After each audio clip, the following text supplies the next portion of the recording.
நண்பர்களுக்கு வணக்கம். கொஞ்சம் பூக்கள் பக்கம் போகலாமா? பராமரிப்பு பெருசாக இல்லாமல் அதே சமயம் கலர்ஃபுல்லாக பூக்கிற ஒரு பூ ரெயின் லில்லி. பூக்களில் டேபிள் ரோஸ் மாதிரி 100க்கும் அதிகமான விதவிதமான கலர்களில் பூக்கிற ஒரு பூ இந்த ரெயின் லில்லி. மாடி தோட்டத்தில் ரொம்ப ஈஸியாக வளர்க்கக்கூடிய ஒரு செடி இது. இந்த ரெயின் லில்லியில் நான் ஒரு 60 வெரைட்டி ஆரம்பிச்சிருந்தேன். ரெயின் லில்லி ஆரம்பித்த கதை, அதோட பராமரிப்பு, என்னென்ன வெரைட்டி என்னென்ன கலர்லாம் பூத்துருக்குன்னு இந்த வீடியோவில் பார்க்கலாம். ஒரு கலர்ஃபுல்லான வீடியோ, தொடர்ந்து பாருங்கள்.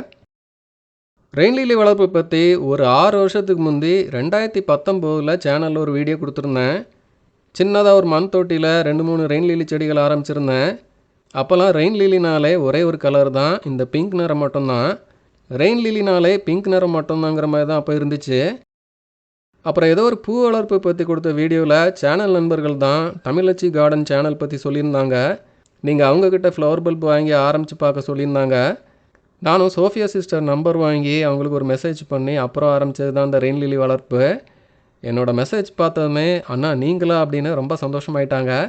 அப்புறம் ரெயின் லில்லி பற்றி விசாரித்து இருக்கிற வெரைட்டிலாம் அனுப்பிச்சி விடுங்கன்னு வாங்கி ஆரம்பித்தேன். இதெல்லாம் நடந்தது 2 வருஷத்துக்கு முந்தி 2024 ஜூலையில். அப்போ வாங்கி ஆரம்பித்த ரெயின் லில்லி தான் 2 வருஷமாக வளர்த்து இப்போ ஒரு வீடியோ கொடுக்குறேன். ரெயின் லில்லி பல்பெல்லாம் பக்காவாக பேக் பண்ணி ப்ராப்பராக லேபிள்லாம் பண்ணி அனுப்பிச்சிருந்தாங்க. முதல்ல ஒரு 15 வெரைட்டி மட்டும் வாங்கியிருந்தேன். பிறகு இருக்கிற எல்லா வெரைட்டியும் ஆரம்பித்து பார்த்தா என்னான்னு மொத்தமாக ஒரு 66 வெரைட்டி வாங்கி ஆரம்பிச்சிருந்தேன்.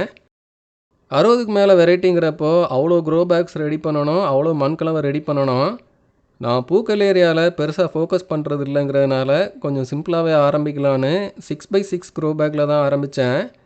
ரெயின் லில்லி, டேபிள் ரோஸ் எல்லாம் அதிக வெரைட்டி ஆரம்பிக்கும் போது இந்த சைஸ் க்ரோ பேக் சரியாக இருக்கும். பூச்செடிகளுக்கு, காய்கறி செடிகளுக்கு ரெடி பண்ணுற மாதிரி மண்கலவை ரெடி பண்ணக்கூடாது. பூச்செடிகளுக்கான மண்கலவைக்கு மண்புழு உரத்துக்கு பதிலாக மக்கிய சாணம் எடுக்கணும். நல்ல மக்கிய சாணமாக இருக்கணும். சும்மா காஞ்சி அப்படியே சாணமாகவே மக்காமல் இருக்கிறத எடுக்கக்கூடாது. காயர்பித் அதிகமாக சேர்க்கக்கூடாது. மணல், செம்மண் அதிகமாக சேர்க்கணும். அப்போ தான் நீண்ட காலம் அந்த மண்கலவை செடிக்கு தேவையான சத்துக்களை கொடுத்துட்ருக்கோம். 2 பங்கு தோட்டமண் இல்லைன்னா செம்மண், கூடவே ஆற்று மண் இல்லைன்னா எம்சேண்டை சமவீதத்தில் கலந்து எடுத்துக்கிடலாம். 2 பங்கு மக்கிய சாணம், 1 பங்கு காயர்பித்து கலந்து எடுத்துக்கிடலாம். ரெயின் லில்லி ஆரம்பிக்க இந்த மண் கலவை சரியாக இருக்கும்.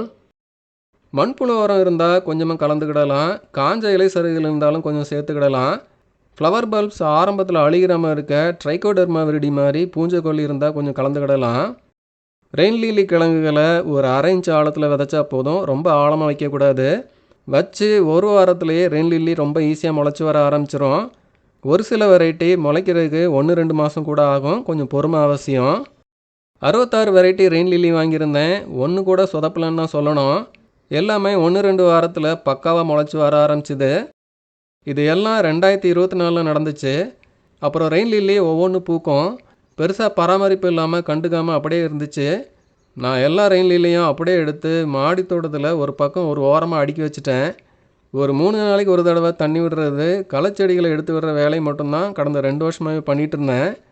அப்பப்போ ஒவ்வொரு செடிகள் பூக்கும், வீடியோலாம் எடுக்கிறதில்ல, அப்படியே போயிட்டு இருந்துச்சு. 60க்கு மேலான வெரைட்டின்னு ரொம்ப ஆசைப்பட்டு ஆரம்பிச்சிது. ஆனால் அதுக்கப்புறம் அதுக்கான நேரமும் கொடுக்க முடியாமல், எடுத்து தூரமும் போட முடியாமல் அப்படியே கொண்டு வந்துட்டு இருந்தேன். வச்சு விட்டு 2 வருஷத்தில் கூடுதல் உரம்னு எதுவுமே கொடுத்ததில்ல. மண் கலவையாவது கொஞ்சம் கூட போட்டு நிரப்பி விட்டுருக்கணும், அதையும் பண்ணதில்லை. செடிகளை உசுரோட வச்சுருந்தேன், அவ்வளவுதான்.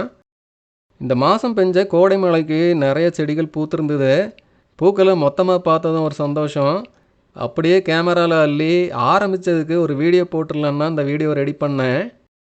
ரெயின் லில்லி ஒரே ஒரு கலரில் இருந்து இப்போ 100 விதமான கலரில் கிடைக்கிறதுல சகோதரி சோஃபியா மாதிரி நிறைய பேரோட தேடுதல், உழைப்பு எல்லாமே அதில் இருக்குது. வெளிநாடுகளில் இருந்தெல்லாம் ரேர் வெரைட்டிலாம் வாங்கி ஆரம்பித்து பரவலாக்கம் பண்ணுறாங்க. அப்படி தான் நமக்கு இப்போ 100 விதமான ரெயின் லில்லி, ரகரகமாக பூச்செடிகள் எல்லாமே கிடைக்குது. இது மாதிரி ரெயின் லில்லி பல்ப், மற்ற ஃப்ளவர் பல்ப்லாம் வேணும்னா தமிழச்சி கார்டன் சேனல் சகோதரி சோஃபியாவை தொடர்பு கொள்ளலாம். அவங்க நம்பர் இதில் கொடுக்குறேன், நோட் பண்ணிக்கோங்க. 100 விதமான ரெயின் லில்லி இருக்குது. எல்லாத்துக்குமே பேர் வைக்கணும் இல்லையா? பூவோட கலர், அதோட கலர் மிக்சிங், அதோட தனித்துவம் வச்சு என்னெல்லாமோ சுவாரஸ்யமாக பேர் வச்சுருக்காங்க. Japan silk, white rapid, sleeping lady, pink princess, இப்படி ரெயின் லில்லி பெயரெல்லாம் படித்து பார்த்தா ரொம்ப இன்ட்ரெஸ்டிங்காக இருக்கும். நான் ஆரம்பித்த 66 வெரைட்டி பெயர் இது தான். இதில் 2 வருஷத்தில் இந்த 9 வெரைட்டி தான் சில காரணங்களால் பட்டு போயிட்டு இப்போ மிச்சம் இருக்க 57 வெரைட்டியும் அருமையாக இருக்குது. இந்த கோடை மழைக்கு நிறைய செடிகள் அருமையாக பூத்துருக்கு. வெள்ளை கலர்லேருந்து எல்லோ, பிங்க், ஆரஞ்சுன்னு கலர் கலராக ரெயின் லில்லி, அதுலேயும் அடுக்கு ரெயின் லில்லி, பெடல்ஸில் விதவிதமாக ஷேப்லன்னு கொஞ்சம் கூர்ந்து கவனித்தா பூவோட பேட்டர்ன், கலர் மிக்ஸு, படல் ஷேப் எல்லாமே விதவிதமாக பார்க்குறதுக்கு அருமையாக இருக்கும். ரெயின் லில்லியை அப்படியே பார்க்காம கொஞ்சம் க்ளோஸ்அப்பில் கேமராவில் பார்த்தா இன்னுமே அழகு. ரெயின் லில்லிக்கு குறைஞ்சபட்ச பராமரிப்புனா களைச்செடிகள் வராமல் பராமரிக்கணும். இது மாதிரி காஞ்ச இலைகளை அப்பப்போ அப்புறப்படுத்திட்டு வரணும். கொஞ்சம் மாவு பூச்சி தாக்குதல் வரலாம், லேசாக ஒரு ப்ரஷ்ஷை வச்சு அப்புறப்படுத்தினாலே போயிடுது. புழுக்கள் எதுவும் தெரிஞ்சதுன்னா உடனே எடுத்து விட்டுருங்க. ரெயின் லில்லிக்கு பூச்சி வெரைட்டிலாம் தெளிக்க அவசியமே வரல. அதிக மழை இருந்தால் கிழங்குகள் அழியிறாமல் இருக்க சூடோமோனாஸ் மாதிரி பூஞ்சைக்கொல்லி கொஞ்சம் கொடுக்கலாம். ரெயின் லில்லி மற்ற ஃப்ளவர் பல்புக்குன்னு சாஃப்னு ஒரு பூஞ்சைக்கொல்லி கிடைக்குது, அதையும் வாங்கி பயன்படுத்தலாம். இது எல்லாமே கூடுதல் தான், நான் யூஸ் பண்ணவே இல்லை. தேவைப்பட்டால் கிழங்குகள் எல்லாம் அழுகுதுன்னா யூஸ் பண்ணலாம். தண்ணி தேங்காமல் ப்ராப்பராக ட்ரெயின் ஹோல் பேக்கில் இருக்கிற மாதிரி பார்த்துக்கோங்க, அதுவே போதும். ரெயின் லில்லி வளர வளர புதிய கிழங்குகள் நிறைய வச்சு பக்கவாட்டில் நிறைய இடம் எடுக்கும். அதனால் ரீபாட்டிங் ரொம்ப முக்கியம். இந்த 6x6 க்ரோ பேக் ரொம்ப சின்னது தான். ஒரு ஆரம்ப முயற்சிக்காக இதில் ஆரம்பித்தேன். 9x9 க்ரோ பேக் சரியாக இருக்கும். இந்த ரெயின் லில்லி பல்பெல்லாம் அப்படியே செடியோடு எடுத்து நல்லா இலைகள் வேர்களெல்லாம் ட்ரிம் பண்ணி பல்பை நல்லா ட்ரை பண்ணி பிறகு ஒரு க்ரோ பேக்கில் ரீபாட் பண்ணணும். அப்படி ரீபாட் பண்ணி ரெயின் லில்லியை அதிக கிழங்குகள், அதிக செடிகள், அதிக பூக்கள் வர்ற மாதிரி பெருக்கம் பண்ணிக்கிடலாம். ரீபாட்டிங்கிறது ரெயின் லில்லி வளர்ப்பில் ரொம்ப முக்கியமான ஒரு விஷயம். நீங்கள் ரொம்ப அக்கறை எடுத்து ஆரம்பிக்க போகிறீங்கன்னா ரீபாட்டிங் பற்றி கொஞ்சம் வீடியோலாம் பார்த்து பிறகு ஆரம்பிங்க. தோட்டத்தில் பூக்கள் ஏரியாங்கிறது ரொம்ப சுவாரஸ்யமான ஒரு ஏரியா. கொஞ்சம் நேரம் செலவு பண்ணி இறங்கி செஞ்சால் நம்ம தோட்டம் கலர்ஃபுல்லாக மாறிடும். கொஞ்சம் ரெயின் லில்லியை அப்படியே தர தோட்டத்துக்கு நம்ம கனவு தோட்டத்தில் கொஞ்சம் வச்சு பார்க்கலான்னு தோணும். எல்லாம் ஃப்யூச்சரில் பண்ணலாம். சரி வாங்க பூக்களை ரசிக்கலாம். Start music.